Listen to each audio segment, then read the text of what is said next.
نحمده ونصلي على رسوله الكريم اما بعد۔ سورۃ النساء کے بعد سورہ مائدہ ہے۔ مائدہ کہتے ہیں دسترخوان کو۔ اس سورت کے اندر یہ ذکر کیا ہے کہ حضرت عیسیٰ علیہ السلام کے حواریوں نے اللہ رب العزت سے دسترخوان کی درخواست کی تھی۔ حلال و حرام بیان کیا گیا ہے، اور اسی طرح سے ایمان، عمل اور امتحان کا عظیم سبق بیان کیا گیا ہے۔ تعارف اس صورت کا یہی ہے کہ نام مائدہ ہے،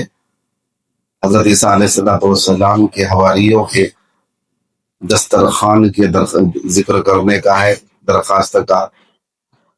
اور حلال و حرام یہ چیزیں ذکر کی گئی ہیں۔ اور اسی طرح سے اس کے جو مرکزی مضامین ہے سورہ مائدہ کا، عہد و پیمان کی پابندی اور عدل و انصاف کا حکم، حدود اللہ کے جو حدود ہیں، اہل کتاب سے ملاقات کرنے ان کے جو ہے احکام، اور دین میں غلو کی ممانعت، اعتدال، انصاف، حق و باطل کے درمیان فرق۔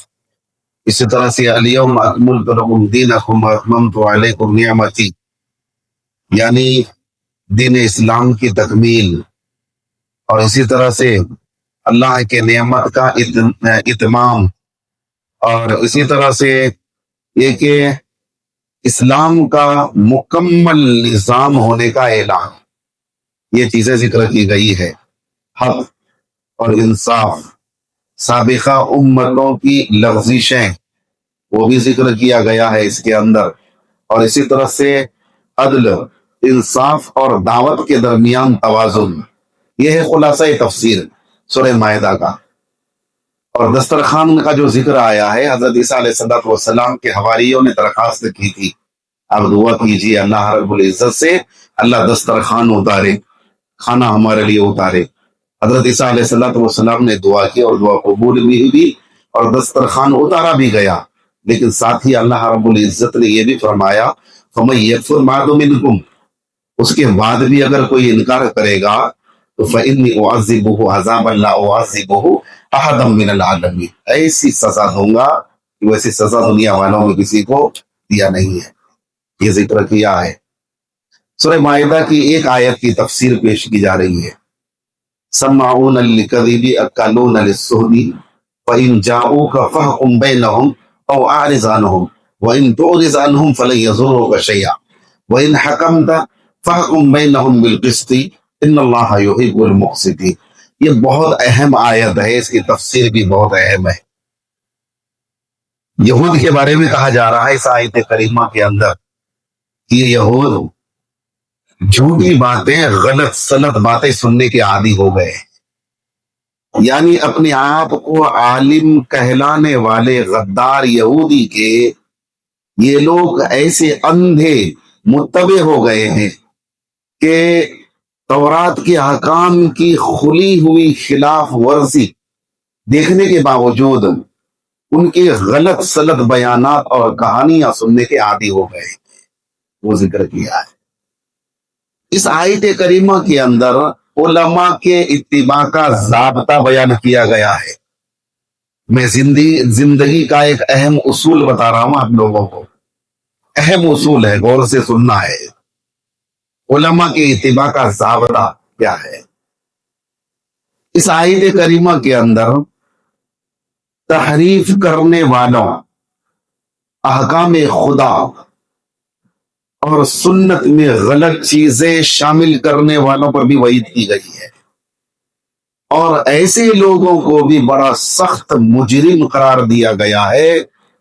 جو ایسے لوگوں کو اپنا مقتدا بناتے ہیں، جو من گڑت موضوع قصے کہانیاں سناتے ہیں۔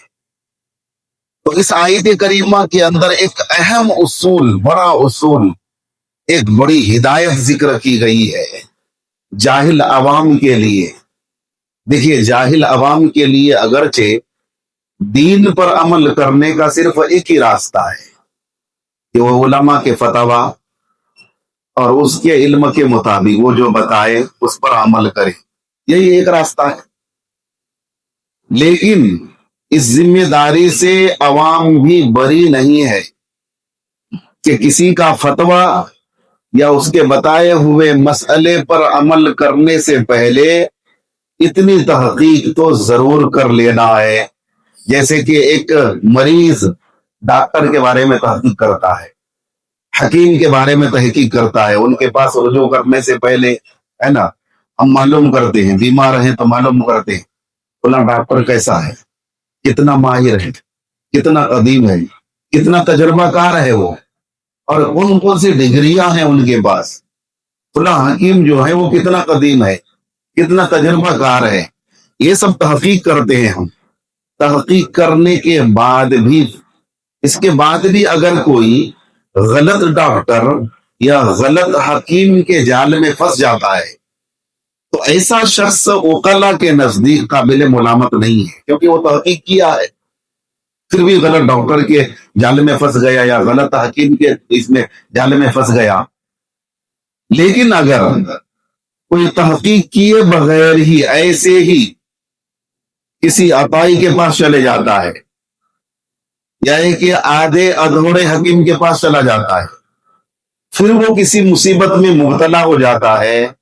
تو عقلا کے نزدیک یہ ہے کہ وہ اپنی خودکشی کا خود ذمہ دار ہے نا۔ یہی کہتے ہیں نا، نیم حکیم خطرے جان، کوئی آدھا حکیم ہے وہ مکمل نسخہ نہیں بتائے گا، آدھا ادھورا ڈاکٹر ہے تو وہ صحیح طور پر علاج نہیں کر پائے گا۔ ابھی آپ لوگوں کو سننے میں آیا ہوگا ایک ڈاکٹر نے کیا کیا تھا، پیٹ میں پتھری تھی، یوٹیوب دیکھ کر کے اور وہ جو ہے آپریشن کر دیا، پیٹ کو چاک کر دیا۔ جب بے ہوش ہونے لگا مریض تو پھر لے کر ہاسپٹل کی طرف دوڑے، راستے میں ہی ان کا انتقال ہو گیا، کیونکہ وہ اس کا ماہر نہیں تھا، پیٹ کی پتھری نکالنے کا ماہر نہیں تھا، جھولا چھاپ ڈاکٹر تھا، وہ چھوٹا ڈاکٹر تھا۔ وہ ان کے بعد جو ہے چھوٹی چھوٹی بیماری، سردی کھانسی ہے، بخار ہے، نزلہ زکام ہے، یہ علاج کرانا تھا۔ وہ پتھری تھی مریض کو پیٹ میں، بتایا جا کر کے اس نے آپریشن کرنا شروع کر دیا، یوٹیوب کھول کر کے اس میں دیکھ دیکھ کر کے آپریشن کرنا شروع کیا تو مریض کی جان چلی گئی۔ تو یہ ہے نیم حکیم خطرے جان۔ دیکھیے یہی حال ہے عوام کے لیے دینی امور کے بارے میں، اہل علم و فن، ماہر تجربہ کار سے تحقیق کرنے کے بعد کسی کو اپنا مقتدی بنائے اور اس کے قول پر عمل کرے، اس کے فتویٰ پر عمل کرے۔ جب ایسا وہ کرے گا تو پھر وہ عند اللہ معذور ہوگا، عند الناس بھی معذور ہوگا کہ ہم نے تحقیق کر لی تھی۔ ایسے ہی لوگوں کے بارے میں نبی کریم صلی اللہ علیہ وسلم نے فرمایا فَإِنَّ اسْمَهُ عَلَى مَنْ أَفْتَى، کہ اس کا گناہ اس پر ہے جس نے فتویٰ دیا ہے۔ ایسی صورت میں وہ عالم، وہ مفتی، وہ مقتدی گناہگار ہوگا جس نے غلط فتویٰ دیا ہے۔ عمل کرنے والے نے تحقیق کر لی، تحقیق کرنے کے بعد پھر اس کو مقتدی بنایا ہے اور وہ عمل کر رہا ہے۔ اس نے اگر جو ہے غلط فتویٰ دیا ہے تو وہ عالم ذمہ دار ہے، وہ مقتدی ذمہ دار ہے، وہ مفتی ذمہ دار ہے، لیکن وہ بھی جب اس نے جان بوجھ کر کے غلط فتویٰ دیا ہو، یا کہ غور و خوض میں اس نے کمی کی ہو، یا کہ وہ عالم ہی نہیں ہے، ایسا بھی ہوتا ہے، فریب دے کر، دھوکہ دے کر کے وہ منصب پر مسلط ہو گیا ہے، ایسا بھی ہوتا ہے۔ ابھی تو رشوت کا دور چل رہا ہے، نا اہل جو ہے اہل کے کرسی پر بیٹھ جاتے ہیں، اس کے منصب پر بیٹھ جاتے ہیں، عہدے پر بیٹھ جاتے ہیں۔ ساری چیزوں میں آپ دیکھیں، حکومت سے لے کر پرائیویٹ چیزوں میں بھی دیکھیں، مساجد کے اندر آپ دیکھیں، مدارس کے اندر دیکھیں، آپ اہل نہیں ہے ذمہ دار بن کر کے بیٹھ گیا، مسجدوں میں اہل نہیں ہے وہ ذمہ دار بن کر بیٹھ گیا۔ مخلوق خدا کو پھر وہ پریشان کرتے، کیوں؟ اس کے اندر وہ صلاحیت نہیں ہے، وہ چیزیں نہیں ہے، وہ فریب دے کر کے بنا ہے، دھوکہ دے کر کے بنا ہے، وہ صحیح عالم نہیں اور فریب دے کر اس منصب پر وہ مسلط ہو گیا۔ اب کوئی شخص اگر اپنے خیال میں، اپنے گمان میں کسی نااہل کو اہل سمجھ کر کے مقتدا بنا لیا، اب اس کے قول پر وہ عمل کر رہا ہے، فی الواقع میں وہ اس کا اہل نہیں ہے، غلط فتویٰ دیا، غلط مسئلہ بتایا، وہ تو ذمہ دار ہے ہی، لیکن یہ شخص عمل کرنے والا بھی برابر کا مجرم ہے کہ نہیں؟ برابر کا مجرم ہے کہ کسی ایسے شخص کے حوالے اس نے اپنے ایمان کی باغ ڈور کر دیا جو اس کا اہل نہیں ہے۔ تو اس آیت کریمہ کے اندر سماعون للکذب یقولون للسوء، یہ لوگ جھوٹی باتیں سننے کی عادی ہو گئے ہیں اور بڑے حرام کھانے والے ہیں، حضور کو کہا جا رہا ہے، سنایا جا رہا ہے یہ یہودی ایسے ہیں۔ تو یہ حال بیان کر کے جو ہے ہم مسلمانوں کو یہ درس دیا گیا ہے کہ تم کسی عالم کو یا کسی اور کو اپنا مقتدا بنا رہے ہو تو پہلے یہ تحقیق کر لو ان کا عمل کیا ہے، علم کیا ہے، امانت، دیانت داری، ان چیزوں کی تحقیقات کر لو، ایسے ہی بھیڑ کے پیچھے مت چلو۔ آج کا زمانہ کیا ہے؟ بھیڑ کے پیچھے چلنا ہے نا۔ ایک آدمی کمپیوٹر لے کر یا لیپ ٹاپ لے کر کے بیٹھ گیا اور جو ہے وہ اردو کتابیں پڑھ پڑھ کر کے بتا رہا ہے، بھیڑ جمع ہو رہی ہے، لوگوں کو آسانی لگتی ہے، اس میں سہولت لگتا ہے، کہتے ہیں ہاں یہ اچھا بیان کر رہا ہے، لیکن وہ گمراہ کر رہا ہے، خود ہی گمراہ ہے اور لوگوں کو گمراہ کر رہا ہے۔ تو یہ چیزیں ہے، اللہ رب العزت اس اصول کو ہم سب کو اپنانے کی توفیق عنایت فرمائے۔ آج دنیا کے اندر مسلمانوں کے بربادی کا ایک بڑا سبب یہی ہے کہ مسلمان آج دنیاوی معاملات میں بڑے چست و چالاک ہیں، بہت ہوشیار ہے۔ اگر بیمار پڑ جائے تو اچھے سے اچھا ڈاکٹر کا وہ انتظام کر لیں گے، ڈھونڈ نکالیں گے اس کو۔ اگر مقدمہ ہو جائے تو اچھے سے اچھا وکیل، بیرسٹر کا انتظام کر لیں گے۔ مکان بنانا ہو تو اعلیٰ سے اعلیٰ آرکیٹیکٹ اور انجینئر کا جو ہے وہ سراغ لگا لیں گے۔ کون ہے؟ 100 سال تک جو ہے ہماری دیوار ہلنی نہیں چاہیے، 200 سال تک جو ہے چھت میں کچھ ہونا نہیں چاہیے،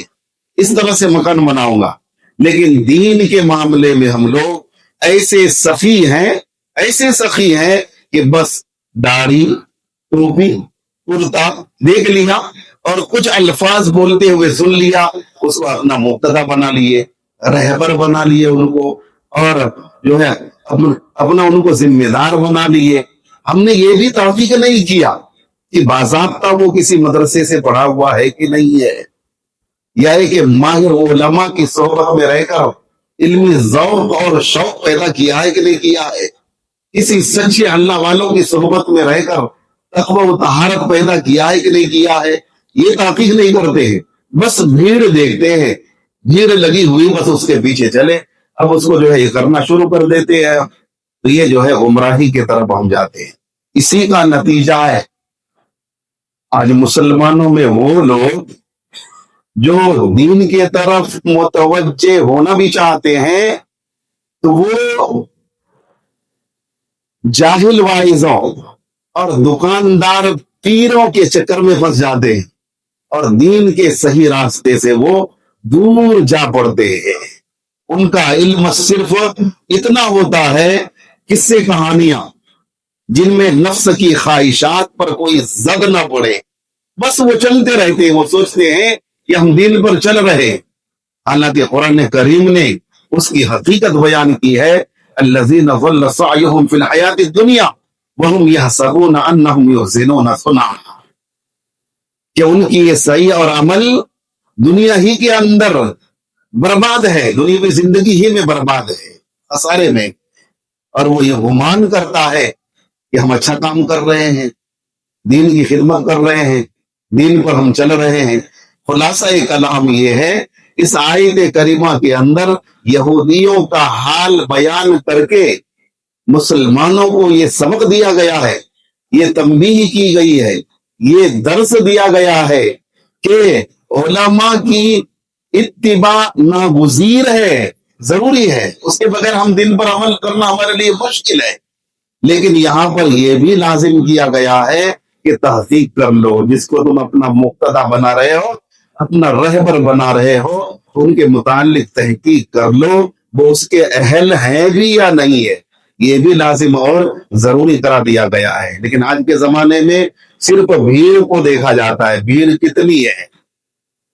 اور جو غلط سلط قصے کہانیاں سنانے والے ہوتے ہیں چرب زبانی کے ساتھ، ان کے پیچھے لوگ زیادہ جاتے ہیں۔ جو حقیقت مسئلہ، قرآن کی روح، قرآن کا اصل مسئلہ اور اس کا اصل حکم بیان کرتے ہیں، چونکہ وہ کڑوی لگتی ہے،